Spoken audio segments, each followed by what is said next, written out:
For all the people who say, why bother getting face injections like filler and Sculptra? You're wasting your time. We're all gonna eventually need a facelift. The thing is, we don't wanna just sit around and let our faces go to and just wait until we get a facelift.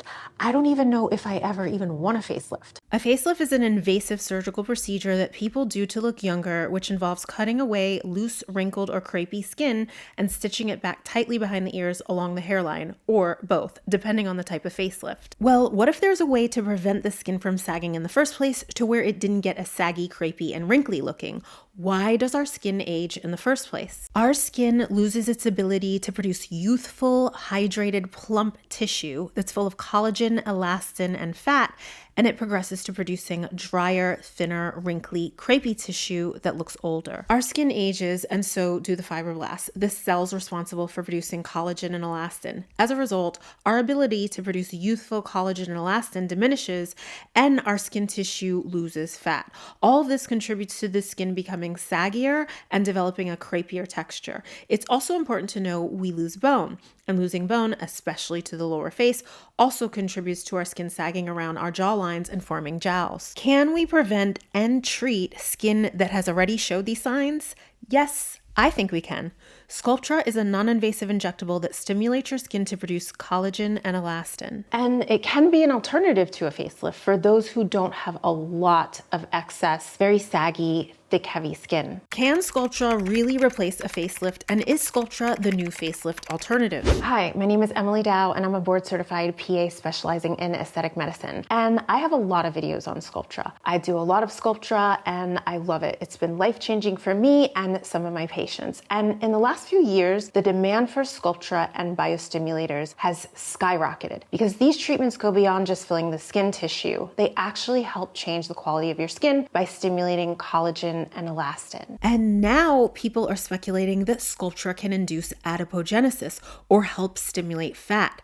This is a brand new small study that was done very recently. You might recognize this patient from a previous video. She came to me a complete virgin. She had never had anything done before, not even Botox, and looking at her, she could have just chosen to get a facelift. You have to realize that some people are getting facelifts before 40 years old, so that for sure could have been an option for her, but she wanted a non-invasive route, so we did Sculptra, and she had incredible results. And we first noticed a nice improvement after only 6 weeks. Now you may be thinking, looking at this photo, that these are not that great of results. Her cheeks look a little more lifted in these areas right here, but keep in mind, it takes a full 3 months to see results from Sculptra, and it's only been 6 weeks, and she's not even at her recommended dose of vials, and you can observe a subtle improvement in her skin quality. Her skin doesn't look quite as saggy as it did before, especially to her lower face. So she went on to have further treatments, and now she has even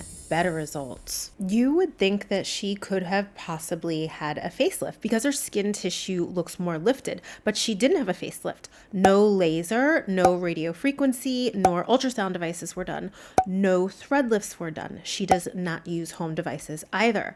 This is just from injectables. She has that three-dimensional youthful contour back that we've spoken about in other videos, and the quality of her skin is improved. I want to talk about why I think she responded so well to Sculptra, and I want to tell you everything that we did. So we did 6 vials of Sculptra and 2 syringes of filler to her lower face. She was so happy with her Sculptra results. And the reason why she came to me wanting to do Sculptra as opposed to filler is because people see Sculptra as more natural and they feel they'll get more natural results. Filler, unfortunately, has gotten a little bit of a bad rap, so people have become more hesitant to do filler, and filler isn't necessarily a bad thing. I think filler has been a little overused and abused, but people are nevertheless opting for treatments that rejuvenate. So it took me an entire year to convince her to finally take the plunge to get filler to her lower face. Now, don't get me wrong. I love Sculptra and I like using it to rely on most of the work for anti-aging, but I also think that there are areas of the face that can benefit from filler no matter who you are. And our lower face and our lips are 2 of those areas. So we did filler to her perioral area, her chin and her lips, specifically her lower lip, to restore lost volume. And if you want to learn more about where and what I like using using Sculptra to versus using filler and what filler can do that Sculptra can't, make sure you check this video out after. People in our industry say injectables like filler and Sculptra don't lift. Your skin isn't going to lift in the same way that a surgical facelift can make your skin look taut and snatched. But again, in a facelift, you're cutting away loose skin and you're stitching it back tightly. But this looks pretty lifted to me. I don't know what else you'd call it. What do you think? Comment below and let me know. A 2021 study showed that filler injections can provide a small but significant lifting effect in a minimally invasive, repeatable procedure.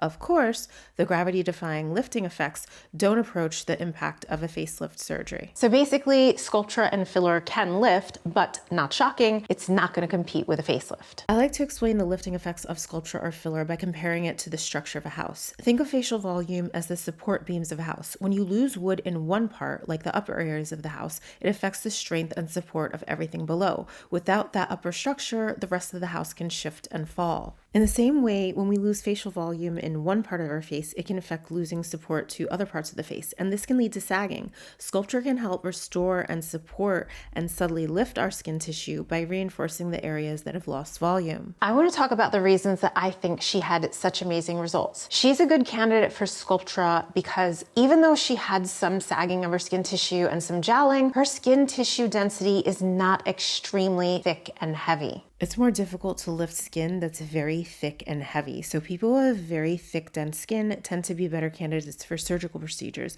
In general, the heavier you are, the more likely your skin is to sag with age, which is why your body mass index or BMI is important to take into account. Another reason that may contribute to her great results is she is predominantly sub-Saharan African. And as mentioned in a previous video, the reasoning behind this theory lies in the fibroblasts. Fibroblasts are the cells that make collagen. African skin has been found to have more numerous, larger, and more nucleated fibroblasts. The larger, more numerous multinucleated fibroblasts account for more preserved skin elasticity, but it's also why there's a greater prevalence of hypertrophic scarring and keloid formation in people of African and East Asian ancestries. So East Asians may also have a better response to Sculptra. But I've also had patients of European ancestry respond really well to Sculptra also. Another reason I think she had good results is she's also on hormone replacement therapy. Hormone replacement therapy contains estrogen and progesterone, and estrogen has a direct effect on collagen production. So her skin may have had a better foundation for Sculptra to build on. Also, bonus, she also said that a few years after menopause, she started gaining weight around her waistline. And after she started on HRT or hormone replacement therapy, she slowly started seeing the weight come off around her waist. So when is surgery a better option? If she or someone else has a lot of excess skin and skin laxity, then they'd be better off with surgery. But when she first came to me, I saw obvious signs of volume loss, and I felt that I could improve a lot of her skin laxity with Sculptra. And if I do feel that there's too much loss of elasticity to someone's tissue, I will let that person know that I think they're a better candidate for surgery. Or sometimes we can try Sculptra first, and if you don't respond well after the appropriate amount of treatments, then you can consider a facelift. Another thing is, I can usually feel the quality of the underlying structure of their skin when I go in with a needle. And if the skin feels extremely loose, it may indicate that their skin has lost too much elasticity. So in these cases, a facelift is going to be a more effective option. Some people say, well, just get a facelift and skip getting filler and skip getting Sculptra. Even if you get a facelift, you can still benefit from injectables. Remember, a facelift is going to help with sagging skin, and a facelift isn't going to help with the quality of your skin unless it's paired with a fat transfer or some sort of invasive laser treatment. But those effects from laser treatments are usually short-lived. And even if you get a facelift with a fat transfer, you're still going to continue aging. I've known patients who have had facelifts and gotten Sculptra after. Also, facelifts aren't going to stop your lips from getting smaller and more deflated with age. Every single person, male or female, can at some point benefit from getting filler to their lips to keep their youthful lip size. At some point, when you want to address and correct what you see happening to your aging face, you don't want to have to resort to a surgical procedure every time. This is why injectables have an advantage over just waiting to get a facelift. With injectables, you can stay looking youthful year by year. When you see things happening to your face, you can try to address it with very little, if any, downtime and no big recovery. What if I eventually want to get a facelift? If you want to get a facelift, it's usually recommended stopping injectable treatments like filler, Sculptra, and radiofrequency devices. Botox or other neuromodulators can still be done, but Sculptra, filler, and radiofrequency devices should be stopped prior to getting a facelift because they can make getting a facelift more difficult difficult for the plastic surgeon. Every surgeon will have a difference in opinion of when you should stop doing Sculptra filler or radiofrequency devices, but most surgeons would at minimum probably want you to stop at least 6 months before, or maybe even a year before. This doesn't end up usually being a problem because most patients will have planned their facelift ahead so they can stop doing the treatments at the appropriate time, because a facelift is something you really have to plan because you're going to have downtime and you're going to need to recover. As more regenerative treatments are invented and come to the market, I really sincerely hope that a facelift won't be as needed. And I'm going to personally do my best to try to avoid getting a facelift. And it's important to know that at some point, other areas need to be treated other than your face. For instance, the submental area. The skin loses laxity in this area, and I've noticed it on certain videos, so I treated this area with Sculptra this week. Remember that injectables like Sculptra and filler can be transformative, but they're just one piece of the puzzle. I like to take a comprehensive approach to helping you achieve your best appearance. So I take your lifestyle and other factors into account that can impact your attraction and how you age. If you're serious about looking your best and you want to dive deeper into the most important things you should be doing to maintain your youthful look and maximize your attraction, make sure you check these videos out.